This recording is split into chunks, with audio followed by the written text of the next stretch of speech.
Hello students. मैं Rakesh Kumar, PGT chemistry, government model Sanskriti, senior secondary school Dhauleda, जिला महेंद्रगढ़, हरियाणा।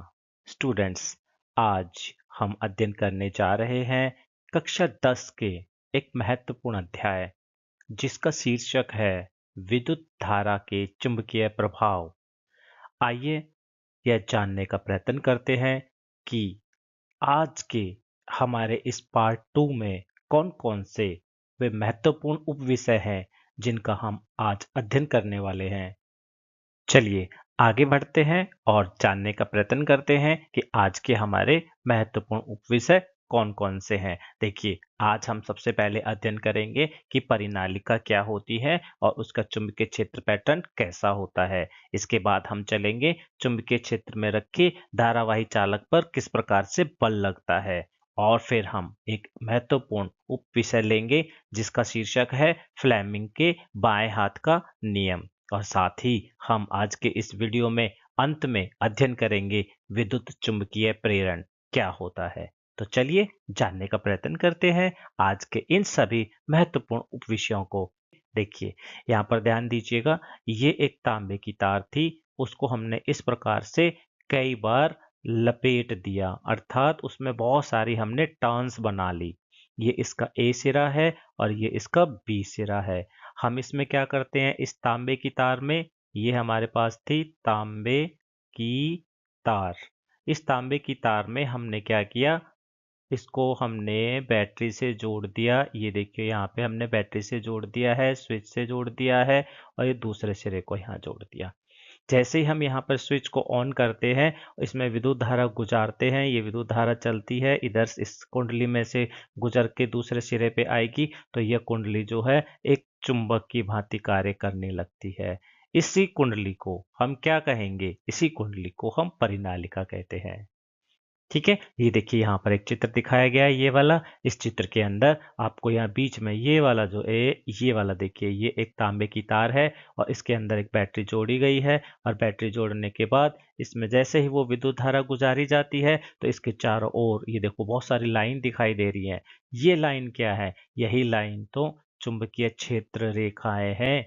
इसके चुंबकीय क्षेत्र को पैटर्न को जानने के लिए हम यहाँ पर इस बने हुए चित्र को देखते हैं। इस चित्र के अंदर क्या दिखाया गया है, इस चित्र के अंदर एक परिनालिका ली गई है और उस परिनालिका के ए सिरे और बी सिरे को, ये देखिए बी सिरा हो गया है, यहाँ पर इसको बैटरी से जोड़ दिया गया है और जैसे ही हम इसमें विद्युत धारा गुजारते हैं तो विद्युत धारा जैसे इसके अंदर से जाएगी, ये परिनालिका चुंबक बन जाती है। जब ये चुंबक बन जाती है तो इसके चारों ओर एक चुंबकीय क्षेत्र उत्पन्न हो जाता है।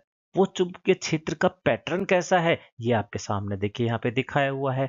कैसा दिखाया हुआ है कि ये जो है, देखिए यहाँ से ये लाइन निकल रही है और ऐसे चल रही है यहाँ से और ये यहाँ पहुंच गई है। अर्थात इसकी जो दिशा है, अगर हम इसकी बात करें तो ये उत्तर ध्रुव से निकल रही है और ये किधर जा रही है, साउथ जो ध्रुव है, अर्थात साउथ पोल की तरफ जा रही है। ये कहाँ से कहाँ जा रही है, अगर अगर हम इसको ध्यान से देखें तो ये नॉर्थ पोल से निकल रही है और ये साउथ पोल की तरफ जा रही है। इसी प्रकार से हम बाकी रेखाओं को खींचते हैं तो वो भी नॉर्थ पोल से निकलती हैं और वो भी साउथ की तरफ चलती हैं। अगर हम नीचे देखते हैं, नीचे भी इसी प्रकार का पैटर्न बन रहा है, जो उत्तर ध्रुव से चल रही है और दक्षिण ध्रुव की तरफ जा रही है। तो इस प्रकार से हम किसी भी परिनालिका में जो चुंबकीय क्षेत्र रेखाएं होती हैं, उनकी दिशा को भी दिखा सकते हैं और उस चुंबकीय क्षेत्र पैटर्न को भी बना सकते हैं। इस चुंबकीय क्षेत्र के पैटर्न को हम कैसा कहेंगे? क्या आपको याद है कि हमने पिछले वीडियो में पढ़ा था कि किस प्रकार से एक जो छड़ चुंबक होता है, उस छड़ चुंबक के चारों ओर चुंबकीय क्षेत्र का पैटर्न कैसा होता है। तो हमने वहां पे पढ़ा था कि वहां पे भी ये बंद वक्र के जैसा होता है और जो चुंबकीय क्षेत्र रेखाएं हैं वो उत्तर ध्रुव से निकलती हैं और दक्षिणी ध्रुव की तरफ चलती हैं, इस तरीके से। और जब हमने इसके चुंबकीय क्षेत्र पैटर्न को ड्रा किया था तो वो कुछ इस प्रकार से बन गया था, है ना। और जब हम इन दोनों को रिजेंबल करते हैं, किसको, छड़ चुंबक के चुंबकीय क्षेत्र पैटर्न को और यहाँ पर इस परिनालिका के चुंबकीय क्षेत्र पैटर्न को, तो हमें क्या कोई अंतर नजर आ रहा है इसमें? बिल्कुल नहीं, इन दोनों में कोई अंतर नहीं है। तो इसका मतलब ये हो गया कि परिनालिका का जो चुंबकीय क्षेत्र का पैटर्न होता है, वो किसके जैसा होता है? वो छड़ चुंबक के चुंबकीय क्षेत्र के पैटर्न का जैसा होता है। ठीक है, इसमें एक बात और चीज कॉमन है, वो ये है कि जैसे हमारे छड़ चुंबक के अंदर उत्तर ध्रुव और दक्षिणी ध्रुव होते हैं, वैसे ही यहाँ पर भी उत्तर ध्रुव होगा और दक्षिणी ध्रुव होगा। चलिए, यह जानने का प्रयत्न करते हैं कि परिनालिका का कौन सा सिरा उत्तर ध्रुव है और कौन सा दक्षिणी ध्रुव है। यह हम कैसे निर्धारित करेंगे? देखिए, जब भी हम यह देखना चाहते हैं कि परिनालिका का कौन सा ध्रुव उत्तर है और कौन सा दक्षिण है, तो उसके लिए हम घड़ी का मुख्य नियम इस्तेमाल करेंगे, अर्थात क्लॉक फेस रूल इस्तेमाल करेंगे। क्लॉक फेस रूल अर्थात क्लॉक, ये यहाँ पर देखिए क्लॉक दिखाई हुई है, इसके अंदर ये जो घड़ी की सुइयां हैं, ये लगातार चल रही है। इनकी जो चलने की गति है वो कुछ इस प्रकार से है, और इस प्रकार की जो गति होती है, इस तरीके से चल रही है जैसे घड़ी की सुई चलती है, उसको हम बोलते हैं क्लॉकवाइज। उस गति को कहते हैं क्लॉकवाइज, उस दिशा को कहते हैं क्लॉकवाइज, या हिंदी में बोलें तो दक्षिणावर्त। परंतु यदि इसके विपरीत दिशा में अगर कोई चलता है, घड़ी की सुई के विपरीत दिशा में, ये देखिए यहाँ पर जो इसकी गति हो रही है सुइयों की, वो इसके विपरीत दिशा में हो रही है, तो इसको हम बोलते हैं एंटी क्लॉकवाइज। एंटी क्लॉकवाइज अर्थात वार्मावर्त। तो इस प्रकार से हमें सबसे पहले तो ये पता होना चाहिए क्लॉकवाइज क्या है और एंटी क्लॉकवाइज क्या है। उसके हिसाब से फिर हम किसी भी परिनालिका में उसके ध्रुवों का निर्धारण कर सकते हैं। देखिए, यहाँ पर हमें ये परिनालिका दी गई है और इस परिनालिका के हम ध्रुवों का यहाँ निर्धारण करते हैं। तो हमें क्या देखना होगा कि जो हमारे पास यहाँ पर कॉपर की विद्युत रोधी तांबे की तार है, उसको किस प्रकार से हमने लपेटा है, उसको किस प्रकार से हमने लपेटा है, उसके ऊपर निर्भर करता है। यदि मैं उसको एस की तरह लपेटता हूं, एस का मतलब हो गया है यहाँ पर क्लॉकवाइज लपेटता हूं। एस कैसे लिखा हुआ है यहाँ पर देखिए, ये कुछ इस प्रकार से लिखा हुआ है कि यहाँ से शुरू हो रहा है, इस तरीके से गया, ऐसे गया, ऐसे गया और यूं। तो ये जो डायरेक्शन हो गई है मेरे पास, हम देख पा रहे हैं यहाँ पे, यहाँ से स्टार्टिंग है इसकी, और फिर ये ऐसे गया है, फिर हम यहाँ पे ऐसे आए हैं, फिर ये इधर गया है और फिर ये इधर आया है, देख पा रहे हैं हम। तो इसकी डायरेक्शन कैसे हो गई है? इसकी डायरेक्शन क्लॉकवाइज हो गई है। तो यदि क्लॉकवाइज हम वहां पर तार को क्लॉकवाइज लपेटते हैं, क्लॉकवाइज, तो ये देखिए यहाँ पर क्लॉकवाइज है, ये गया ऊपर आया, नीचे आया, ये क्लॉकवाइज हो गया यहाँ पे, है ना। और ये गया कैसे था? यहाँ से गया था। तो अगर क्लॉकवाइज लपेट रहे हैं तो बनने वाला ध्रुव कौन सा होगा? साउथ पोल होगा, ये यहाँ पर साउथ पोल बनेगा। और यदि इसके विपरीत हम जो हमारा विद्युत रोधी तांबे का तार है, इसके विपरीत अगर हम उसको लपेटते हैं, विपरीत लपेटने का मतलब अगर हम यहाँ पे इस सिरे को देख रहे हैं, तो ये देखिए इस प्रकार से चल रहा है, ये इस प्रकार से, इस प्रकार से चलने का मतलब है एन की तरह चल रहा है। एन में क्या होता है? एन में देख देख पा रहे हैं हम यहाँ पर, ये एन हो गया, ये यहाँ से चला, ये ऐसे गया और ये गया और ये ऐसे आ गया, ये देखिए ये क्या हो गया है? ये हो गया है एंटी क्लॉकवाइज, ऐसे करके क्लॉकवाइज का उल्टा एंटी क्लॉकवाइज। तो अगर एंटी क्लॉकवाइज अगर हमने तांबे की तार को लपेट रहे हैं, तो बनने वाला जो ध्रुव है वो एन बनेगा। एन का मतलब है नॉर्थ पोल बनेगा, उत्तर ध्रुव बनेगा।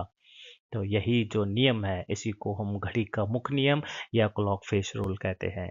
तो सिंपल शब्दों में आप कैसे बताएंगे कि यदि हम विद्युत रोधी तांबे के तार, जिसको यदि हम क्लॉकवाइज घुमा रहे हैं, तो बनने वाला सिरा वो दक्षिणी ध्रुव होगा। यदि हम उसको एंटी क्लॉकवाइज घुमा रहे हैं, तो बनने वाला सिरा उत्तर ध्रुव होगा। इस प्रकार से हम वहां पर ध्रुवों का निर्धारण कर सकते हैं। और इसका पता कैसे लगा सकते हैं? क्लॉक फेस रूल से पता लगा सकते हैं। तो क्लॉक फेस रूल क्या हो गया? परिनालिका के चारों ओर चुंबकीय क्षेत्र की दिशा का पता लगाने के लिए जिस रूल का उपयोग किया जाता है, उसे हम घड़ी का मुख्य नियम कहते हैं। अब हम देख लेते हैं कि परिनालिका की चुंबकीय क्षेत्र की शक्ति को प्रभावित करने वाले कारक कौन कौन से हैं। देखिए, सबसे पहला है विद्युत धारा की मात्रा। हम जो परिनालिका है उसमें कितनी विद्युत धारा प्रवाहित कर रहे हैं, उसके ऊपर निर्भर करता है उसके चुंबकीय क्षेत्र की शक्ति। और इसमें हमें याद रखना होगा कि यदि हम चुंबकीय क्षेत्र की शक्ति को B से प्रदर्शित कर रहे हैं तो वो समानुपाती होती है विद्युत धारा की मात्रा के। अर्थात यदि हम विद्युत धारा की मात्रा को बढ़ा देंगे तो चुंबकीय क्षेत्र की शक्ति बढ़ जाएगी, विद्युत धारा की मात्रा को घटा देंगे तो चुंबकीय क्षेत्र की शक्ति घट जाएगी। अर्थात सिंपल शब्दों में हम यह कह सकते हैं कि विद्युत धारा की मात्रा बढ़ाने पर ज़्यादा ताकतवर चुंबक बनेगा और विद्युत धारा की मात्रा को घटा देंगे तो परिनालिका का चुंबकीय क्षेत्र कम शक्तिशाली होगा। दूसरा हमारे पास जो कारण है वो आ जाता है परिनालिका में फेरों की संख्या। फेरों की संख्या अर्थात एक परिनालिका हमने ये ले ली है जिसमें 3-4 फेर हैं और एक परिनालिका हमने ये ले ली है जिसमें बहुत सारे फेर हैं। तो जो परिनालिका ज़्यादा फेर वाली है उसका चुंबकीय क्षेत्र पैटर्न ज़्यादा शक्तिशाली होता है। जिस परिनालिका के अंदर कम फेर है वह कम शक्तिशाली होती है। तो चुंबकीय क्षेत्र की जो शक्ति है वो समानुपाती होगी नंबर ऑफ टर्न्स मतलब फेरों की संख्या के, है ना। फेरों की संख्या बढ़ा दीजिए, ज्यादा ताकतवर परिनालिका का चुंबकीय क्षेत्र होगा। इसके बाद हम आते हैं अपने तीसरे कारक पर। तीसरा कारक है परिनालिका से लंबाई अर्थात परिनालिका से दूरी। परिनालिका से कोई वस्तु कितनी दूर रखी गई है उसके ऊपर भी निर्भर करता है। यदि वस्तु को परिनालिका के पास रखते हैं तो चुंबकीय शक्ति अधिक होगी, परंतु यदि किसी वस्तु को दूर रखते हैं तो उसमें चुंबकीय जो शक्ति है वो कम लगेगी।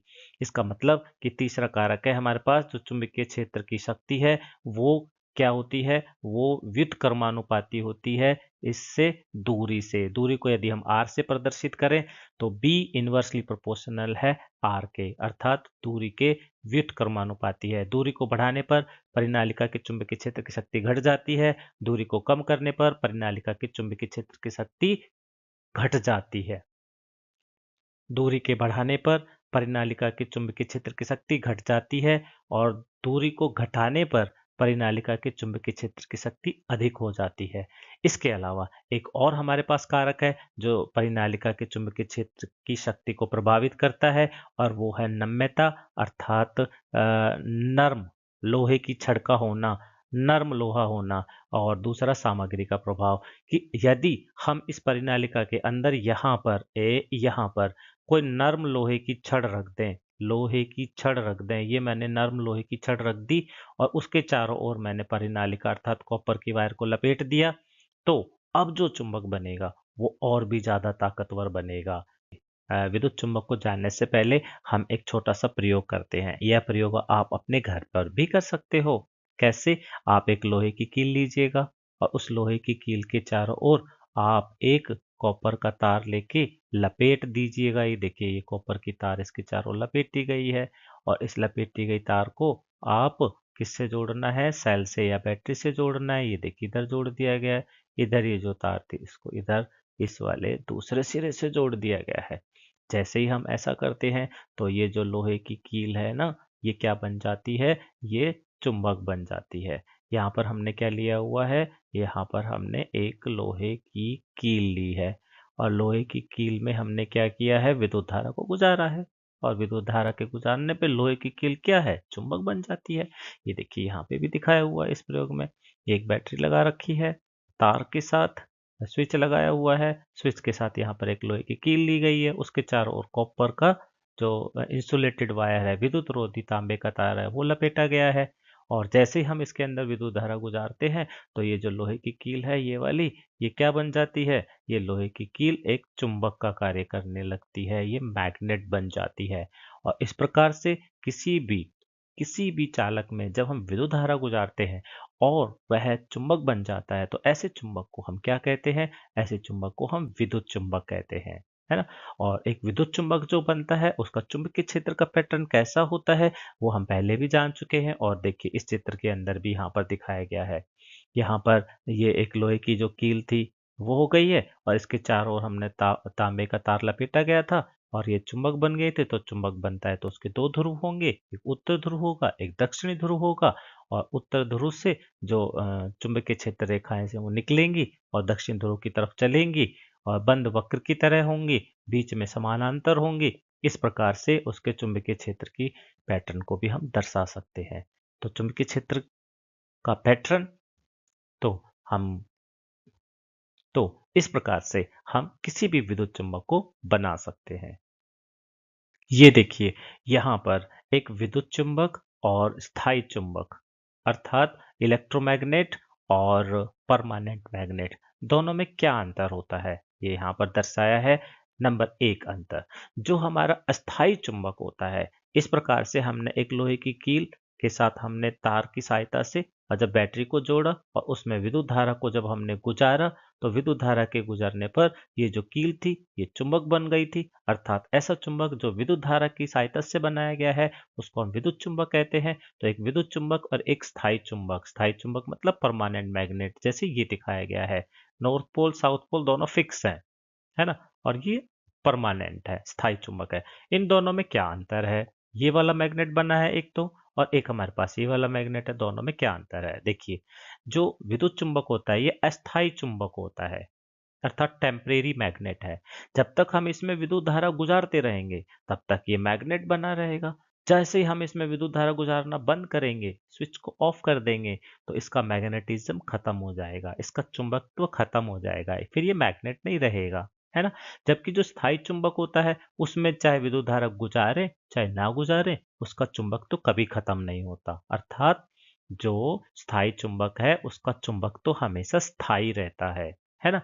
इसके अलावा जो विद्युत चुंबक है उसकी शक्ति को हम बदल सकते हैं। हमने पढ़ा भी कि यदि हम इसमें एक सेल की बजाय दो सेल जोड़ दें, अर्थात विद्युत धारा का मान बढ़ा दें, तो इसका जो चुंबकीय क्षेत्र का जो पैटर्न होगा वो और भी दूर तक बढ़ जाएगा और ये ज्यादा शक्तिशाली बन जाएगा।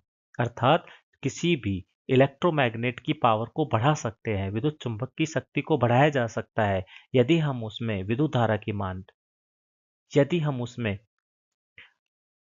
यदि हम उसमें विद्युत धारा की मात्रा को बढ़ा देते हैं, या हम उसमें फेरों की संख्या को बढ़ा देते हैं, या हम उसमें कोई कोर रख देते हैं, तो इस प्रकार से उसकी शक्ति को घटाया और बढ़ाया जा सकता है। परंतु एक स्थायी चुंबक, उसकी शक्ति को ना हम घटा सकते हैं ना हम बढ़ा सकते हैं। इसी प्रकार से तीसरा एक और अन्य महत्वपूर्ण अंतर है कि जो स्थायी चुंबक होता है उसमें जो ध्रुव होते हैं वो कभी भी चेंज नहीं किए जा सकते, वो फिक्स होते हैं। जो दक्षिण ध्रुव है वो दक्षिण ध्रुव रहता है, जो उत्तरी ध्रुव है वो उत्तरी ध्रुव होता है। ध्रुव कभी भी नहीं बदले जा सकते। लेकिन एक इलेक्ट्रोमैग्नेट में, एक विद्युत चुंबक में जो उनके ध्रुव हैं उनको बदला जा सकता है। जैसा हमने परिनालिका के केस में पढ़ा कि जो अगर हम उसको इस प्रकार से एंटी क्लॉकवाइज ले रहे हैं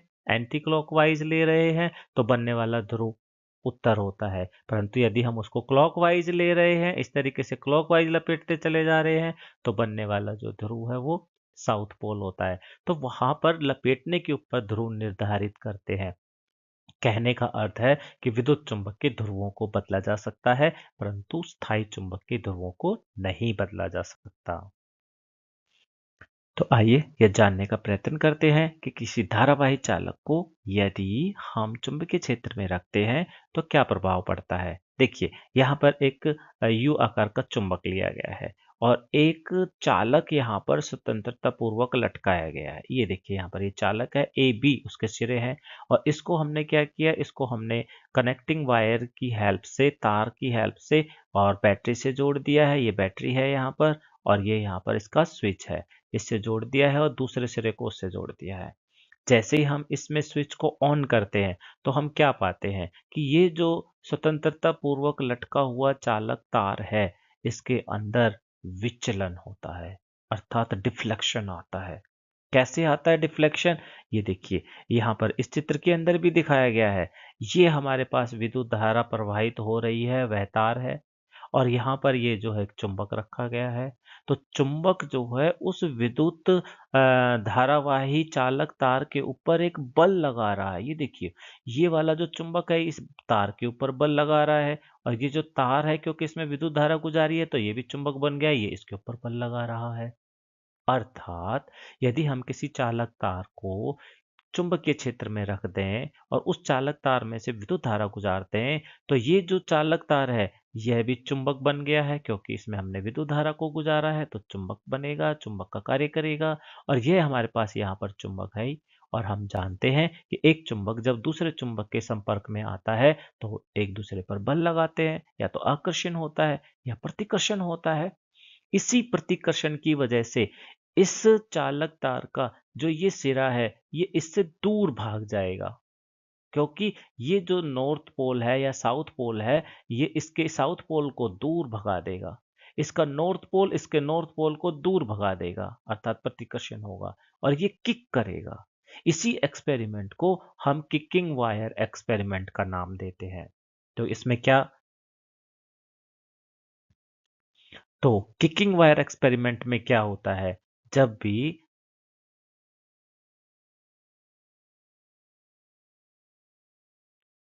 तो किकिंग वायर एक्सपेरिमेंट में क्या होता है, जब भी हम किसी धारावाही चालक तार को किसी चुंबकीय क्षेत्र में लटकाते हैं और उसमें विद्युत धारा गुजारते हैं, तो वह एक दिशा के अंदर किक करता है, अर्थात वहां से वो दूर चला जाता है।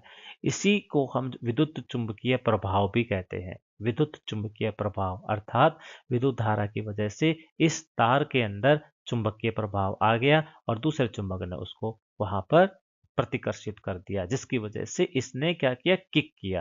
तो इस एक्सपेरिमेंट को किकिंग वायर एक्सपेरिमेंट का नाम दिया गया है। तो इस प्रकार हमने देखा कि जब भी हम किसी धारावाही चालक को चुंबकीय क्षेत्र में रखते हैं तो वहां पर तीन प्रकार के कारक कार्य करते हैं। पहला, मैग्नेटिक फोर्स। मैग्नेटिक फोर्स की डायरेक्शन किधर होगी यह हमें देखना होता है, अर्थात चुंबकीय क्षेत्र की बल की दिशा कौन सी होगी वो। दूसरा, इसमें जो विचलन होता है, क्योंकि यहाँ पर चुंबकीय क्षेत्र में एक चुंबक रखेंगे तो उसके ऊपर बल लगेगा तो दूसरा चुंबक वहां से विचलन करेगा। तो उस विचलन की अर्थात उसकी गति की अर्थात उसके मोशन की जो डायरेक्शन है वो कौन सी होगी। तो यहाँ पर उसकी गति की दिशा, जो धारावाही चालक है उसकी गति की दिशा, वो दूसरा कारक है। और तीसरा, विद्युत धारा की दिशा, जो इलेक्ट्रिक करंट है उसकी दिशा कि वो किस दिशा में है। ये तीन कारक यहाँ पर महत्वपूर्ण है। इन तीनों में से यदि हमें एक भी पता है तो हम बाकी दो की दिशा पता लगा सकते हैं।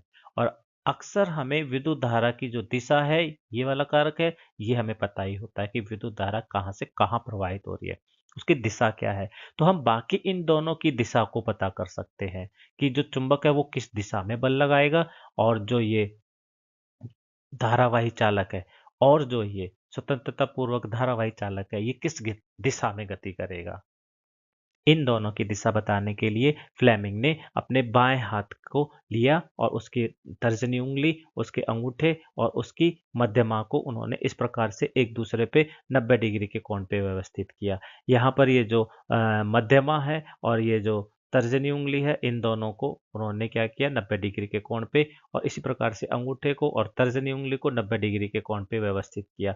तो उन्होंने बताया कि जब हम इस प्रकार से बाएं हाथ की तर्जनी उंगली, अंगूठा और मध्यमा को 90 डिग्री के कोण पे व्यवस्थित करते हैं तो जो हमारी अंगूठा है वो हमें किसकी गति की दिशा बताता है, जो चालक है उसकी गति की दिशा को बताता है। और जो तर्जनी उंगली है वो चुंबकीय क्षेत्र की शक्ति को दर्शाता है और जो मध्यमा है वो करंट अर्थात विद्युत धारा की दिशा को बताता है। अगर हम इसे अंग्रेजी में याद करें तो करंट, करंट मतलब सी से स्टार्ट होता है, तो हमारी जो सेंटर फिंगर है वो भी सी से स्टार्ट होती है। सी सी सेंटर फिंगर अर्थात करंट। और ये फोर फिंगर, इसको हम मैग्नेटिक फोर्स, फोर्स को दर्शाती है। थंब एम, एम मतलब मोशन, और ये हमारी मोशन, मोशन मतलब धारावाही चालक की गति किधर होगी, किधर क्लिक करेगी वो, किधर मूव करेगी वो, उसकी दिशा को बताती है। इसी को हम फ्लेमिंग का बाएं हाथ का नियम कहते हैं। फ्लेमिंग के बाएं हाथ के नियम के अनुसार हम चुंबकीय क्षेत्र, विद्युत धारा की दिशा, बल की दिशा के बीच को संबंध को बताते हैं। चलिए एक और महत्वपूर्ण उपविषय के बारे में जानते हैं और वह महत्वपूर्ण उपविषय है विद्युत चुम्बकीय प्रेरण अर्थात इलेक्ट्रोमैग्नेटिक इंडक्शन।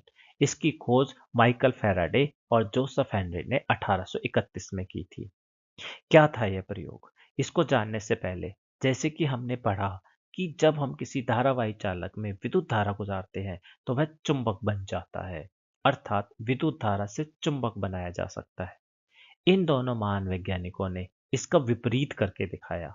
इन्होंने क्या किया, इन्होंने बताया कि यदि किसी चुंबक को हम उपयोग करें तो उससे विद्युत धारा पैदा की जा सकती है, अर्थात विद्युत चुंबकीय प्रेरण वह प्रक्रिया है जिसमें हम चुंबकीय क्षेत्र के कारण विद्युत धारा उत्पन्न कर सकते हैं। विद्युत चुंबकीय प्रेरण कहलाता है। विद्युत चुंबकीय क्षेत्र में जब हम किसी भी तार को ले जाते हैं और गति करवाते हैं, उसको हम गति में लाते हैं चुंबकीय क्षेत्र के अंदर, तो उसके अंदर विद्युतीय धारा पैदा हो जाती है।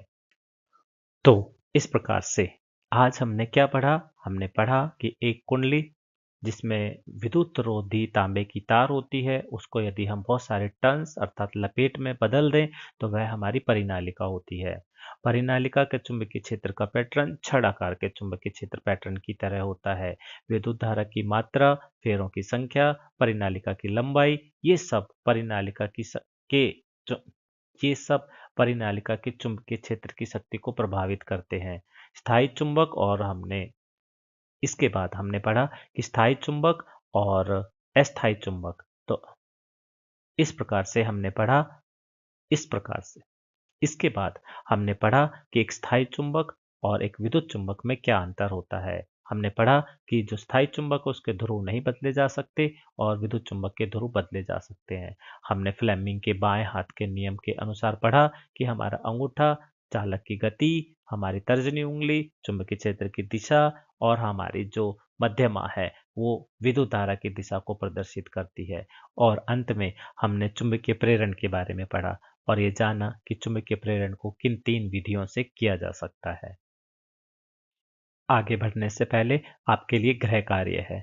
आपको एनसीईआरटी की किताब के पेज नंबर 203 पर जाना है। उसमें प्रश्न नंबर 1 है, वह आपको हल करना है। साथ ही आपको पेज नंबर 204 पर प्रश्न नंबर 2 और प्रश्न नंबर 3 भी हल करने हैं।